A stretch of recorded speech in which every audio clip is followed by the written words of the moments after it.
Hi everyone, this is Rosie, and today we will be sewing some miniature Christmas stockings in 3 different sizes. So let's get started. Here are the 3 Christmas stockings. We have Tiny, Teeny, and Teeny Weeny.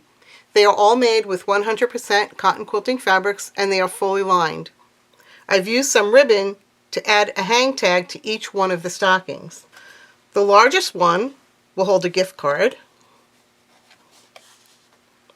And these other 2 are perfect for Christmas tree ornaments or for decorating a wreath. I have a couple of other ideas for using the stockings. First, I have a stocking with a little number token on it. And these tokens are from Tim Holtz. There are 31 in here, 1 for each day of the month. I will use these to make an advent calendar, so I will make 25 stockings and attach 1 token to each stocking. The tokens do have a very tiny hole right in the top, so all I did was sew the token to the bottom of the cuff. And another idea would be to put a Christmas decoration inside the stocking along with a candy cane. If you would like to sew along with me, I have provided a link in the description below the video for a project worksheet. The worksheet contains all the pattern pieces for the 3 sizes along with cutting information and notions needed. In this tutorial, I will be making the largest stocking, but the construction is the same for all 3 sizes. Now we're ready to start sewing the stockings.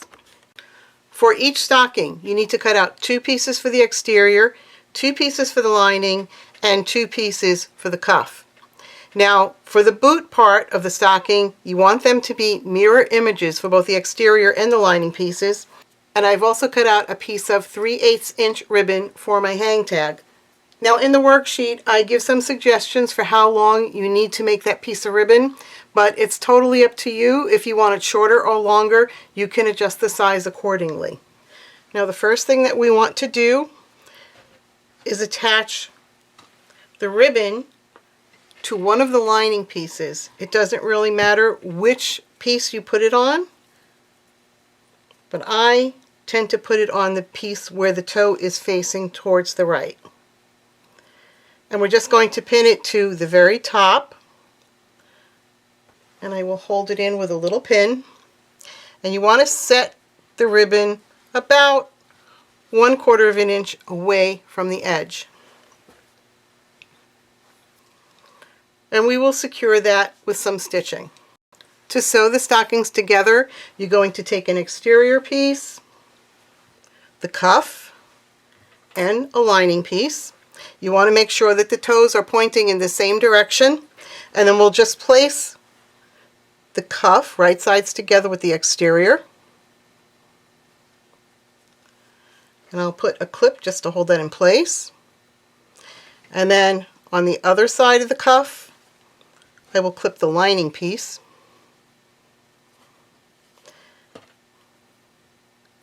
And then we're going to sew everything together with a 1/4 inch seam. And then for the other side of the stocking, you're going to take your exterior, the cuff, and the lining piece. You'll clip them together in the same way. Before we do that, we do need to secure the ribbon in place. And all of our seam allowances will be 1/4 of an inch. So now, let's head over to the sewing machine. I'm sewing on a Juki DX 4000 QVP, which is also known as the Kokochi.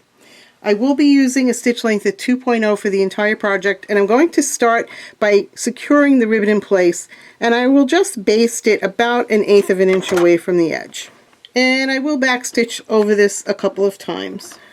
I'm going to remove the pin. We never want to sew over pins.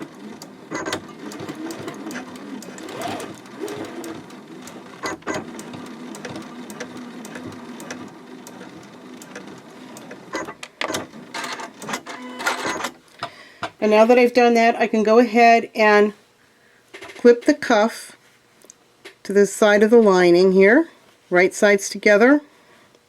You can put in a wonder clip if you want. And all of my seam allowances are going to be 1/4 of an inch, and you do want to backstitch at each end.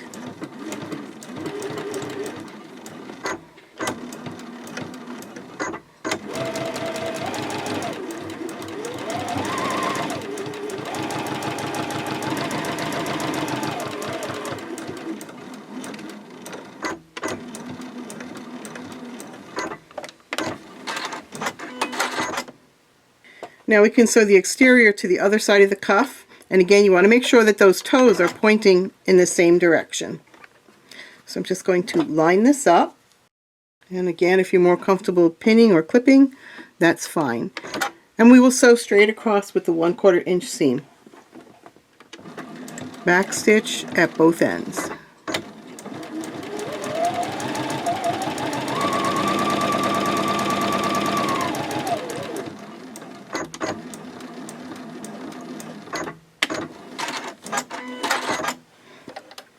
Now I have the other side of the stocking here that we previously clipped together, and I'm going to sew the cuff to both sides of the stocking, the lining and the exterior.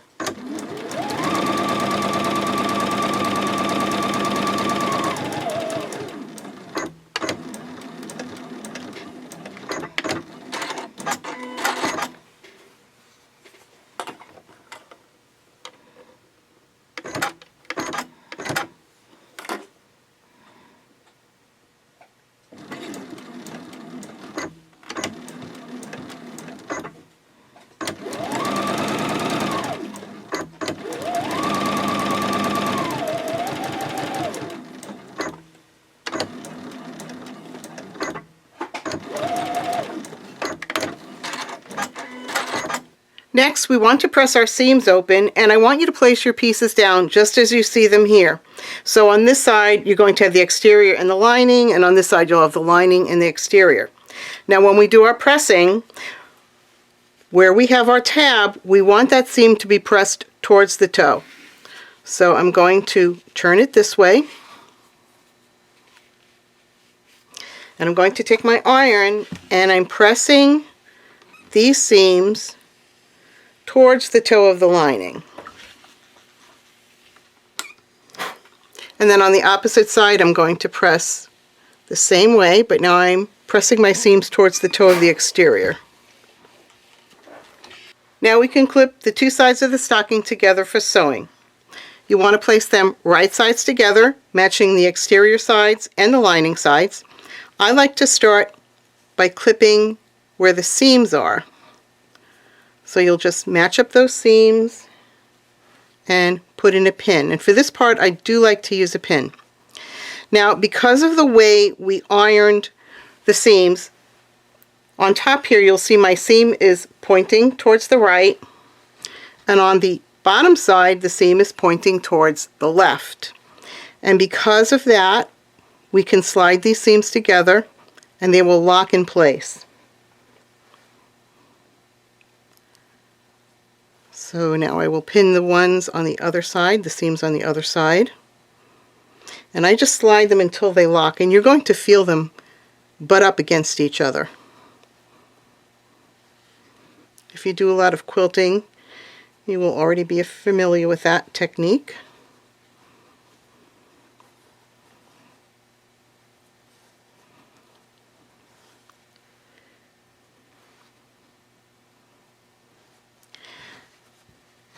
And then I just match up all of my edges, and I will use a few clips to hold everything in place. Make sure that all of those edges are nice and even with each other. I don't use too many clips for this, but use as many as you need. When sewing the stocking together, we do need to leave an opening large enough to turn the piece right side out. I like to leave my opening on the heel side of the lining, and I find that 2.5 to 3 inches is enough. On the smaller size stocking, the opening will be a little bit smaller, but you will still be able to turn the stocking right side out very easily. So I'm just going to make a couple of marks on here to show where my opening will be. So I'm not going to stitch between this section here, and this will leave me approximately 3 inches for turning. I will start my stitching at this point right here, so all the way around, and stop when I get to this point right here. I'm sewing with a stitch length of 2.0, and my seam allowance is 1/4 inch, and I will back stitch at both ends.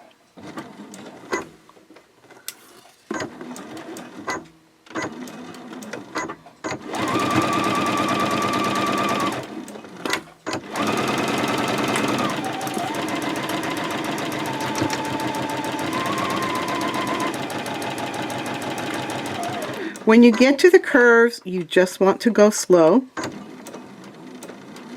If you need to raise up your presser foot and pivot a little bit, that's fine. My machine pivots automatically when the needle's in the down position.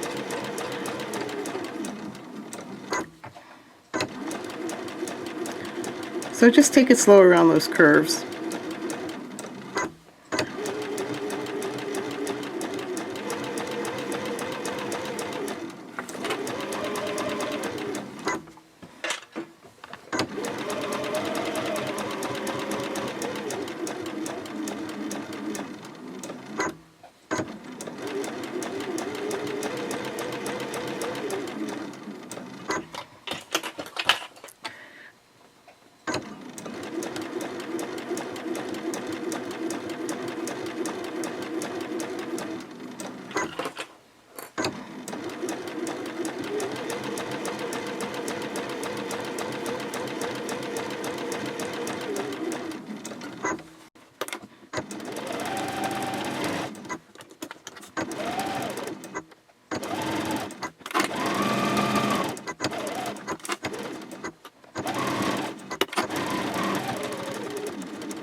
And I'm at my stopping point, so I will just backstitch and end.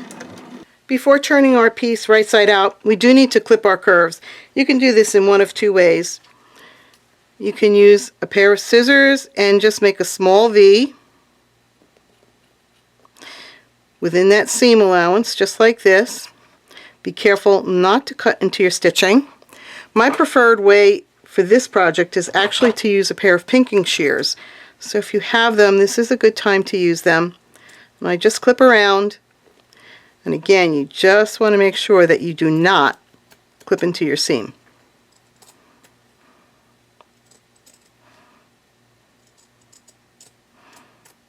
This will give you smoother edges when you turn everything right side out, and it also prevents the fabric from fraying.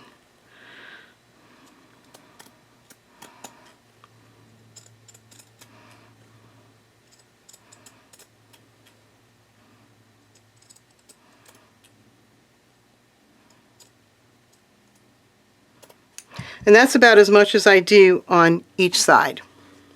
So I will go ahead and clip my lining side now. Now I can go ahead and turn this right side out. I like to start with the lining side, and I'll push out that toe with my finger, and then I'll go ahead and use my point turner to smooth everything out. And then I'll just slowly push the cuff in the exterior side out through that hole.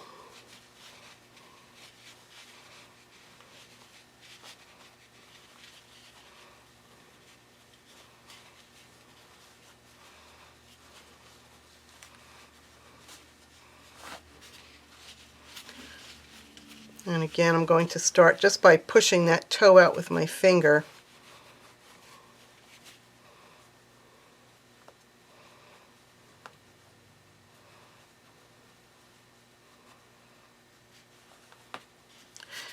And then I'll use the point turner to finish it, turning it. You want to be careful when you use your point turner. If you poke too hard, you might poke through your stitching. So just be gentle. You can also use the rounded end of your point turner.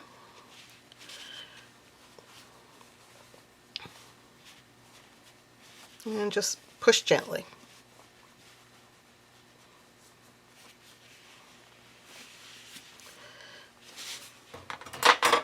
Now we want to give this a good pressing. So the first thing that I like to do is roll my seams so that the edge of the seam is laying right here on this top edge. And I'll do that all the way around, and then I press as I go.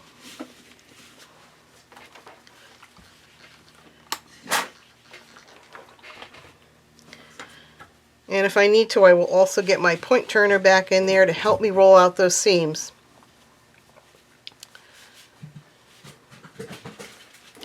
So I just keep doing this all the way around, and I try and get all those curves to look as nice and smooth as I possibly can. After pressing all around, I take my fingers and I put them one on each end of that seam and pull, and that's going to turn in that seam allowance for you. And then I just give it a nice little pressing. And after pressing, we can go ahead and stitch that opening closed about 1/8 of an inch away from the edge. I'm stitching my opening closed with a stitch length of 2.0, about 1/8 of an inch away from the edge, and you want to make sure that your hanging loop is out of the way. Do back stitch at both ends.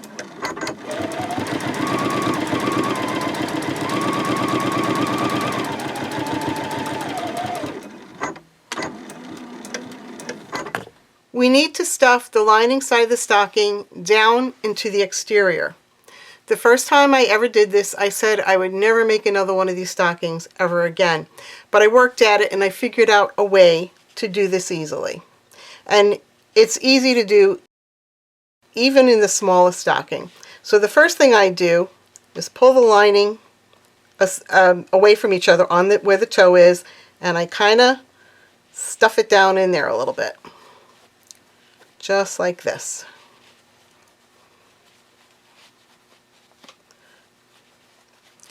And then I take my point turner and I just start pulling it down over the point turner, and it goes in there really easy, or very easily. And because I started with the round side of my point turner, I just push it until it gets to the toe of the exterior. So now the toe sides are together.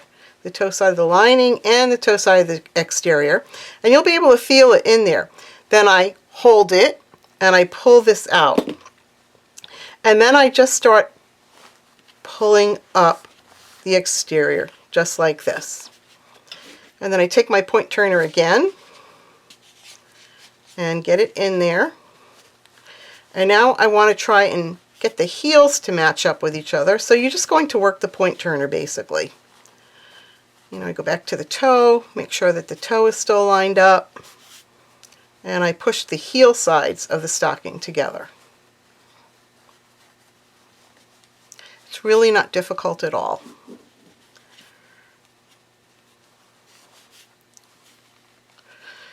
And then I'll just continue to pull up the cuff. Now, the cuff is now folded in half basically. So you have the seam here, and then you have the seam on the inside. Those seams need to be together. So I just finagle it until the seams of the cuff on both the inside and the outside are together. They should be matching up. So if I put my fingers in here, I can feel where the seam is on both sides, on the exterior side and the lining side. And now I know it's about in the right place. And then I just go ahead and smooth everything out a little bit better. And then I can give this a nice pressing.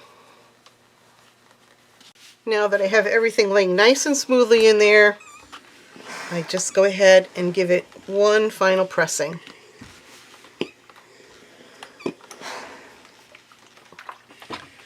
And then I could go ahead and fold the cuff down.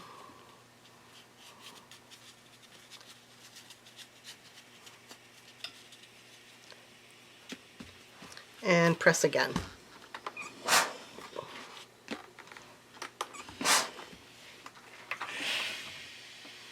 Well, I do hope that you've enjoyed this video tutorial. It's been a lot of fun making these little stockings, and they actually are quite addictive. As I said before, the smaller ones are just as easy to put together as the largest one, and I'm sure that you'll get really creative with lots of ideas on how to use yours. So go ahead and download the worksheet and get started on making some. I do have a Facebook group called Rosie and David Patterns if you would like to join us. And I want to thank everyone who has supported me by liking my videos and subscribing to my channel. If you are not already a subscriber, I would love to have you as one, so please like and subscribe. Thanks for watching.